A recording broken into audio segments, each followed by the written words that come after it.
Hi students, Hi, how are you all? ma'am. We are fine, Okay, today sounds of animals and birds activity, okay?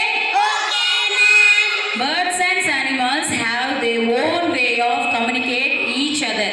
That sounds we do now, okay? Okay, ma'am. Are you ready students? Ready, ma'am. Now I say birds and animal names.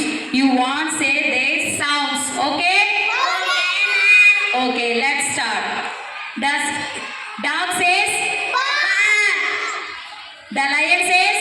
Roar. The cat says? Meow. The elephant says? Trumpet. The sheep says? Bleed. The snake says?